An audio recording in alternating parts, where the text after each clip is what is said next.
BJP विधायक ने मायावती जी के ऊपर किस तरह की टिप्पणी करी है, अखिलेश जी ने उस विधायक को जूते से पीटना चाहिए। भाजपा के नेताओं के कुछ नेताओं के दिमाग खराब हो गए, वो हैसियत से ज्यादा बोलने लगे और कभी कभी वो अपने नेताओं खुश करने के चक्कर में ये भी भूल जाते हैं कि इसके परिणाम क्या हो सकते हैं। बहन जी हमारी नेता है, आदर्श है, उनके सम्मान से अगर उनके सम्मान में कोई गलत शब्द कहेगा तो फिर भीम आर्मी के लोग, आजाद समाज पार्टी के लोग उससे हिसाब किताब करेंगे।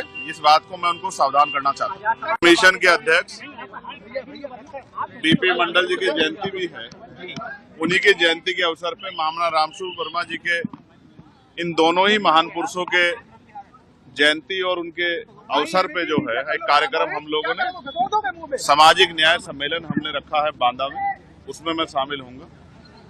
उत्तर प्रदेश में जिस तरह के हालात चल रहे हैं, उसमें जिस तरह से अखबार पढ़ने पे तमाम महिलाओं के साथ हत्याएं, रेप, चोरी, डकैती, भ्रष्टाचार की खबरें आ रही है, ये उत्तर प्रदेश की कानून व्यवस्था और जो गरीबों, कमजोरों, किसानों की दमन की राजनीति चल रही है, ये उसका सच है।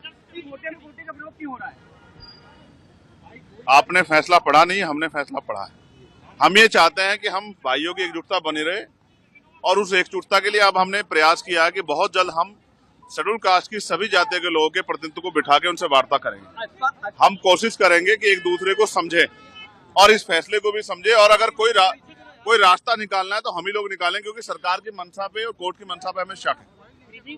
आज तक सुप्रीम कोर्ट ने कोई भी फैसला शेड्यूल कास्ट, शेड्यूल ट्राइब के हितों के लिए नहीं दिया, उनकी रक्षा के लिए नहीं दिया। उनके सारे फैसले आरक्षण पे हमले के जैसे होते हैं। हम इसलिए उनसे उनके फैसले, उनकी मंशा पे, उनकी नीयत पे शक कर रहे हैं।